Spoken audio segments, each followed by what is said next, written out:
చాలా సంతోషం. నేను 94లో మొదటిసారి తూర్పుగోదావరి వచ్చాను. ఈ 31 ఏళ్లలో మరి కోదాడు బేస్గా ప్రజా జీవితంలో అనేక పాత్రలు పోషించాం. ఆనాటి నుంచి ఈనాటి వరకు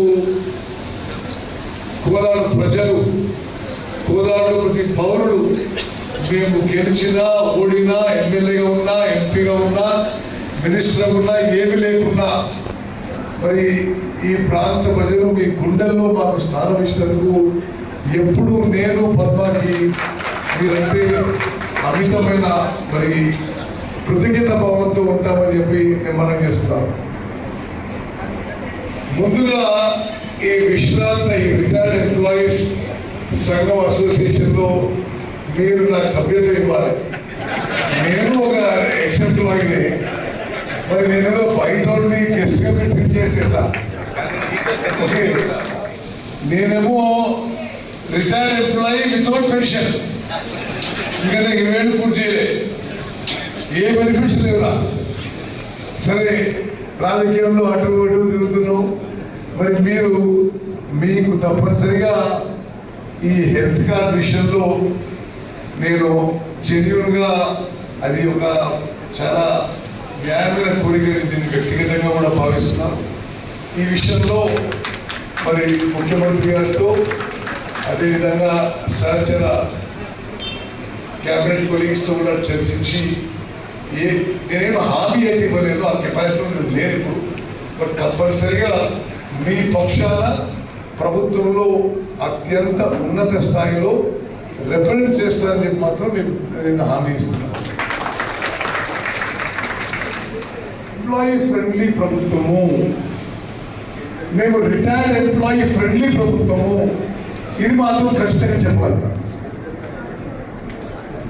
మీకు తెలుసు రాష్ట్రం ఏ విధంగా అప్పుల్లోకి నెట్టబడి మరి ఇంత డీప్ డెట్లో, ఇంత అప్పుల్లో కూడా మరి రాష్ట్రంలో ఉన్న సామాన్య ప్రజలకి, పౌరులకి అన్ని విధాలుగా వారి జీవితాల్లో వెలుగులు నింపడానికి మేము ముందుకు పోతున్నాం. మీ అందరూ గమనిస్తున్నాం. తప్పనిసరిగా మీ గుడ్ విల్ మాకు అవసరం. మీరు మా కుటుంబ సభ్యులనే నేను భావిస్తాం. మీరు చూడండి, గత ప్రభుత్వంలో ఎంప్లాయీస్కి, రిటైర్డ్ ఎంప్లాయీస్కి శాలరీ ఏ డేట్ వస్తుందో కూడా మీకు తెలియదు. ఈరోజు ఎంత అప్పుల భారం ఉన్నా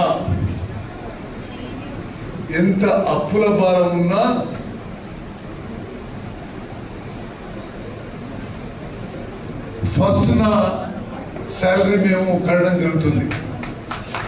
మీరు అది గమనించాలి. అదేవిధంగా అందులో 11,000 టీచర్ల పోస్టులని నింపిన విషయం కూడా నేను మనం చేస్తున్నాను.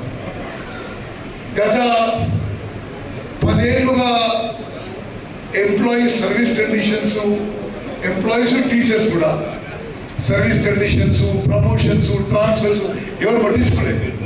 అసలు మేము మాట్లాడటం లేకుండా కదా. గతంలో మేము 24 గంటలు అందుబాటులో ఉండేవాళ్ళం. ఈ ప్రమోషన్స్ ట్రాన్స్ఫర్ విషయంలో కూడా